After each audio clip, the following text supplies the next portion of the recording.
নবাব সিরাজউদ্দৌলার ভক্ত। নবাব সিরাজউদ্দৌলা নাটকের এবং সিনেমার একটি বক্তব্য আছে নবাব সিরাজউদ্দৌলার, যে পিছনে শত্রু রেখে যুদ্ধযাত্রা কোনো বুদ্ধিমানের কাজ নয়।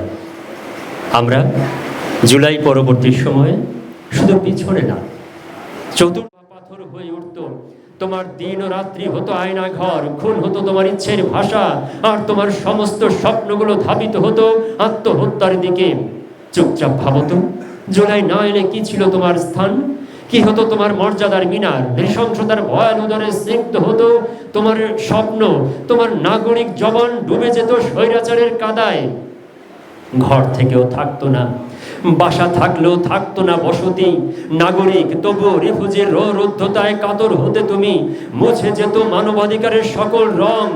ভাবো ভাবো, আরো একবার ভাবো, যদি জুলাই না হতো তোমার দরজাগুলো ক্রমাগত হিংস্রতার নখরে হতো চৌচির। তোমাদের হাত পা মুখ ও মানচিত্রের কোনো স্বাধীনতাই থাকতো না, অক্ষত মুছে যেত সম্মান ও সম্পদের নিশান। অতএব জুলাই বিপ্লবের কাছে কৃতজ্ঞ হও হে মানুষ, কৃতজ্ঞ হও মহান প্রভুর দরবারে। ভুলো না রক্তের রং, ভুলো না নিজেকে কখনো কাপুরুষ করে তুলো না। ভুলো না শহীদের মুখ, ভুলো না পরাধীনতার খিড়কি দুয়ার খুলো না।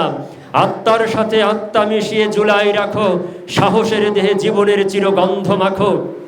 তুমি কি দেখনি মিছিলে মিছিলে ভরপুর ছিল রাজপথ? তুমি কি দেখনি রুষ্ট দামাল তারুণ্য মুখ?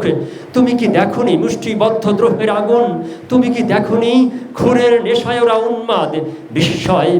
আহা, মানুষ কি করে মানুষ হত্যা করে? মানুষ কি করে আয়না ঘরের জীবন রচে? মানুষ কি করে হায়নার চেয়ে হিংস্র বলো? মানুষ কি করে পশুর অধম পাশবিক হয়? মানুষ কি করে এত নৃশংস ভয়াল ঘাতক? মনে রেখো তবে, যে জাতি শিখেছে জীবনে বিলাতে তার পরাজয় নেই। যে জাতি চিনেছে স্বাধীন পতাকা তার পরাজয় নেই।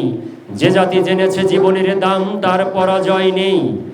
মৃত্যুকে তারা জীবনের মতো ভাবে, জীবনকে তারা অতি সম্মানী জানে। সত্যের চেয়ে কিছুই থাকে না তাদের কাছে, সে জাতি বিশ্বে মহাবিস্ময় আনে। যেমন এনেছে জুলাই, তোমরা দেখেছো জুলাইয়ের রং, হৃদয়ের সাথে মেখেছ। জাগ্রত রাখো, জীবন্ত রাখো জুলাই বিপ্লবের গান। সহসাই হবে